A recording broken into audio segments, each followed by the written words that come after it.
What happened during the night shift at a steel mill in Indiana? A man who should not have survived, protected by someone no one managed to see? A miracle of the Virgin Mary that left even the paramedic speechless. But before we continue, leave a comment telling me where you're watching from and what time it is where you are right now. I would love to see how far the miracles of the Virgin Mary are reaching. You know that kind of man who seems to be made of steel? As if the years working with molten metal and heavy machinery had hardened not only his hands, but also his heart. Marcus Sullivan was that man, 38 years old, 15 of those working at the same steel mill in Indiana, shift supervisor. The man everyone respected, but nobody really liked, because Marcus wasn't there to make friends. He was there to do his job, collect his paycheck, and go home. A one-bedroom apartment on the older side of town, always clean, always empty, always far too quiet. Marcus had been divorced for 3 years. It wasn't dramatic. There were no shouting matches. Jennifer simply looked at him one day and said, "I can't keep living with a ghost." He tried to argue, tried to say that he worked hard to give her and the boys a good life. But Jennifer just shook her head. The boys, Kyle, 15, and Brandon, 12, stayed with their mother, as they should. Marcus saw them every 2 weeks, tense meetups in restaurants where he didn't know what to say, and they didn't know what to ask. Kyle barely looked at him now. Spent the visits with headphones on, scrolling on his phone. Brandon still tried to talk sometimes, but even he was starting to give up. "Dad, did you watch the game yesterday?" "No, son, I was working." "Oh, okay." Silence. It was always like that. At the plant, Marcus was different. Efficient, direct. He knew exactly what to do and when to do it. The operators respected him because he never asked for anything he couldn't do himself. He had worked in every section of that plant, but he also had a reputation for being cold. Tommy, one of the younger operators, had made a mistake 3 months earlier, nothing serious. He forgot to check the pressure before releasing a valve. It could have caused a major problem, but Marcus caught it in time. "Sorry, Marcus, I swear I don't want excuses. I want you to pay attention. I know it's just that my mom is sick and we all have problems, Tommy. Leave them at the door when you walk in here. Understood?" Tommy nodded, face red with embarrassment. The other operators heard the conversation. No one said anything, but Marcus saw the looks. He knew what they thought of him. He didn't care. Or at least, he pretended not to care. Friday, October 18th. Marcus arrived for the night shift at 10. The factory never stopped. 3 shifts, 24 hours a day, 7 days a week, metal being melted, shaped, cooled. The cycle never ended. The night shift was always quieter. Fewer supervisors, less pressure. Just the constant work and the deafening noise of the machines. Marcus did his initial round, checked the pressure gauges on the furnaces, verified the temperatures, spoke with each operator, making sure they knew what they were doing. Everything normal. Around 12:30, Marcus was in Section 3. That was where the main furnaces were, giant structures of metal and concrete where steel was melted at temperatures that could turn flesh to ash in seconds. He was checking the temperature logs when he felt it. A smell. Marcus stopped. He frowned. Roses.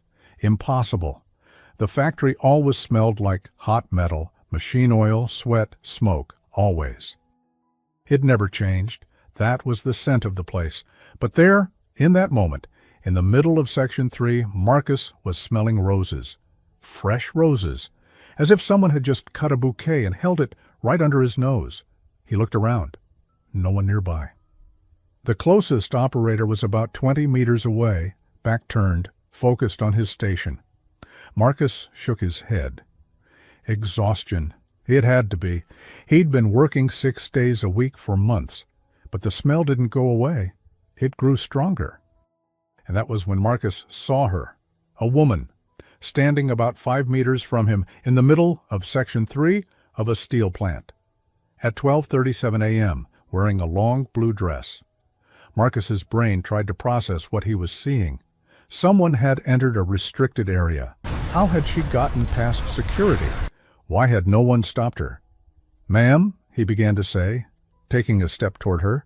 "You can't be here. It's—" She looked at him, and Marcus completely forgot what he was going to say. It wasn't her face. Although it was beautiful, serene, young, yet somehow ancient. No, it was the eyes.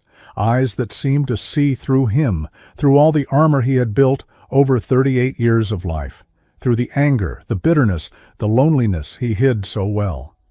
Eyes full of compassion. No one looked at Marcus like that. No one had seen him that way in years. The woman didn't say anything. She simply raised her arm and pointed to the left, toward the side wall of the section. Marcus turned his head automatically, looking where she was pointing.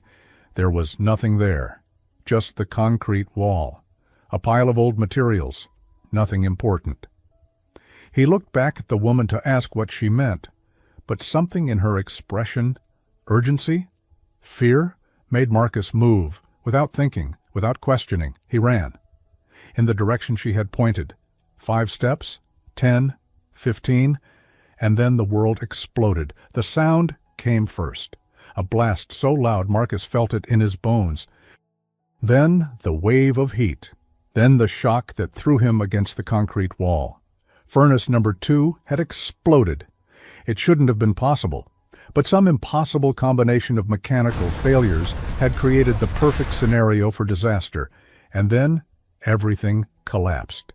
Tons of metal, beams, platforms, all crashing down like dominoes, exactly where Marcus had been 15 seconds earlier. He was on the ground, back against the side wall, ears ringing, vision blurred by dust and smoke. He tried to stand. His legs didn't respond properly. He managed to get to his knees, and he saw the spot where he had been checking the records, where he would have remained if he hadn't run. It was completely destroyed, buried under twisted metal debris, beams that must have weighed tons, structures that would have crushed anyone in their path. Marcus tried to process it. He had been there. He was alive now. Between those two facts, there was... what? The woman. He turned his head quickly, searching for her. Nothing. Section 3 was in complete chaos. Alarms blaring. Emergency lights flashing. Operators shouting. People running. But there was no woman in a blue dress. "Marcus!" Tommy was running toward him, face pale with shock. "Are you okay? Are you hurt?" Marcus shook his head, still trying to orient himself. "The woman," he managed to say. "There's a woman here." Tommy looked around. "What woman? There's no one here but us." "She was. She warned me." Marcus tried to explain, but the words didn't make sense even to him. "Did you hit your head? Stay still. They've already called the paramedics." The next few minutes were a blur. More people arriving. Someone draping a thermal blanket over his shoulders. Questions he couldn't quite answer properly. And then the paramedics arrived. 2 men in uniform. The older one knelt in front of Marcus. "My name is James." "Can you hear me clearly?" Marcus nodded. "I'm going to ask you a few questions. Do you know what day it is?" "Friday, October 18th. "Do you know where you are?" "Section 3, steel plant." James nodded, satisfied. He began examining Marcus, checked his eyes with a flashlight, felt along his skull searching for injuries, checked his arms, his ribs. "You're very lucky," James said finally. "A few scrapes. You'll have bruises tomorrow, but nothing broken, nothing serious." "The woman," Marcus said again. "She saved me." James exchanged a look with his younger partner. "What woman?" "She was here, wearing a blue dress. She showed me where to go. Warned me." James looked around slowly, at the wreckage, at the other workers, at the completely empty spot where no woman in a blue dress could possibly have been. "Marcus," he said gently, "there was no one here except the workers. You were the only one in the impact zone." "I saw her," Marcus insisted. But even his own voice lacked conviction now. "They convinced him to go to the hospital. Standard protocol after an accident like that. Marcus went because it was easier than arguing. At the hospital, more tests. Everything normal. The ER doctor was genuinely impressed. Marcus was discharged at 5 in the morning, took an Uber back to the apartment. The sun was starting to rise. Indiana in the fall. Cold air cutting through his thin jacket. Inside the apartment, Marcus went straight to the bathroom, took off the clothes covered in dust and soot, got into the shower, hot water. He stayed there for 40 minutes. When he got out, he wrapped a towel around his waist and stood in front of the fogged mirror, wiped the steam away with his hand, looked at his reflection, a man who shouldn't have survived. Marcus touched his own face, as if checking whether he was real, and that's when it broke. Something inside him, that carefully constructed structure of control and distance, simply collapsed. He braced himself against the sink. He had seen her, the woman in the blue dress, as clearly as he saw his own reflection now. She had pointed. He had run. And because of that, he was alive. So what had he seen? Marcus didn't believe in God, didn't believe in miracles, didn't believe in anything he couldn't touch, see, measure. But he had smelled roses, impossible yet real. He had seen the woman, impossible yet real. He was alive, against all odds, alive. For the first time in years, maybe decades, Marcus Sullivan didn't know what to think. The weekend passed in a strange haze. The factory called Saturday morning. They were giving him a paid week off. Marcus agreed to everything on autopilot. He spent Saturday trying to sleep. He couldn't. Every time he closed his eyes, he saw the explosion, heard the blast, felt the heat. But he also saw the woman. That blue dress, those eyes. Sunday morning, Marcus did something he hadn't done in years. He called Jennifer. She answered on the third ring. Cautious voice. "Marcus, are you okay?" "Everything," he said, realizing how strange it was to talk to her like this without a practical reason. "I just wanted to know how you're doing." Silence on the other end. "Marcus, what happened?" "Nothing. Can I talk to the boys?" "They're still sleeping. It's 8 a.m. on a Sunday." "Oh, right." More silence. "Marcus, are you sure you're okay? You sound different." He almost laughed. Different, if she only knew. "There was an accident at the factory on Friday. I'm fine, but—" He hesitated. "It made me think about the boys, about things." Jennifer sighed on the other end of the line, not a sigh of irritation. Something softer. "Worry, maybe. Do you want to come over for lunch today?" Marcus blinked, surprised. "Are you sure? The boys will be happy to see you. And I think we need to talk." He arrived at noon, the house that used to be his, too, a 2-story house in a nice neighborhood, well-kept lawn, Brandon's bike leaning against the garage.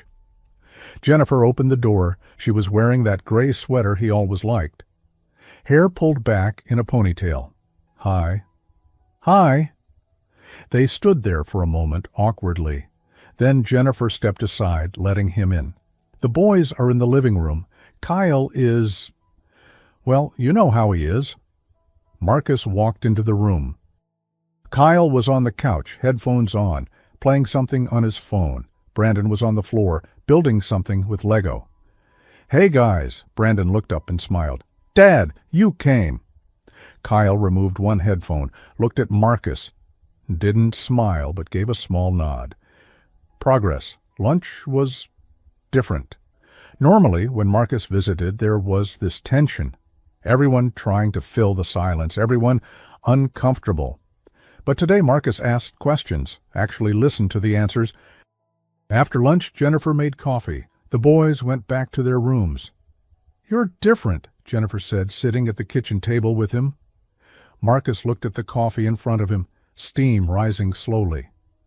There was an explosion. One of the furnaces. The structure collapsed. Jennifer went pale. "My God, you—" "I'm fine. Not even a scratch, actually." He paused. "But I I should have died, Jennifer. I was right in the center. There was no way to survive. But you did survive.